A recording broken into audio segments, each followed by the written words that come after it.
Europe 1, il est 7h25. Thomas Soto. À 3 mois des municipales, les instituts de sondage désignent déjà une grande gagnante. Ce devrait être l'abstention qui s'annonce forte. Une faible mobilisation qui inquiète tout particulièrement la gauche. Bonjour Caroline Roux. Bonjour Thomas. Voilà qui préoccupe celui qui, dans la majorité, pilote la campagne à distance, un certain François H. Oui, c'est ça, François H, comme vous dites. Et vous savez quoi, l'Élysée assume. Ça l'intéresse, dans les détails, mieux, ça le passionne. Voilà ce que dit un conseiller.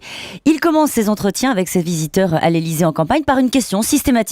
Tiens, comment ça va chez toi ? C'est comme ça qu'il prend le pouls. D'ailleurs, Harlem Désir ne le cache pas, le premier secrétaire du Parti socialiste. Il parle souvent au président de la République en direct, y compris des situations, vous savez, très précises, locales, de blocage, qui concernent des accords électoraux difficiles à gérer. Exactement. Alors, comme le dit un proche de François Hollande, l'ancien premier secrétaire est l'un des meilleurs connaisseurs de la carte électorale. Et ce ministre avoue qu'il est bluffé de voir le président précis dans ses commentaires et au fait de la situation politique à Issoudun, à La Châtre ou Le Blanc dans l'Indre. Alors, ce n'est pas faire injure à ces villes que de dire qu'elles ne font pas partie des enjeux majeurs de ces municipales.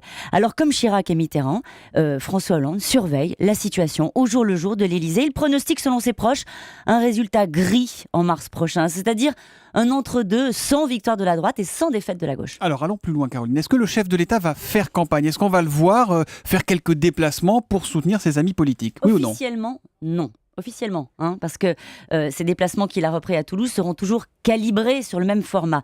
Mais ne soyons pas dupes, sa visite prévue par exemple en Bretagne, chez son ami Bernard Poignant à Quimper, sera sans doute perçue comme un coup de main de circonstance. Le positionnement, vous comprenez bien, est sur le fil. Un de ses fidèles lui a adressé ce conseil. Ne rien faire qui pourrait être compris comme une manœuvre électoraliste, ce serait ravageur. Au fond, ce qu'attendent de lui, y compris d'ailleurs les ministres en campagne, c'est qu'il regagne la confiance des Français, qu'il explique que les clins d'œil aux entreprises sont au service de l'emploi et non pas seulement des cadeaux aux patrons, histoire de ne pas décourager les électeurs de gauche. Pour le reste, son impopularité et celle de son action encouragent plutôt les candidats à se concentrer sur des enjeux locaux. Oui, ce qui est sûr, c'est que quoi qu'il fasse ou pas, fin mars, c'est bien à lui que la gauche demandera des comptes en cas d'échec électoral, Caroline. On est clair, on est d'accord. Ça lui a pas échappé à François Hollande. Si la gauche limite la casse, on dira que les barons locaux du PS ont bien tenu la boutique. Si c'est une défaite, ce sera la sienne. Voilà donc au moins une bataille qu'il ne livrera certainement pas en première ligne. En fait, c'est un peu comme en foot. Ce sont les joueurs qui gagnent, mais c'est l'entraîneur qui perd. C'est ça.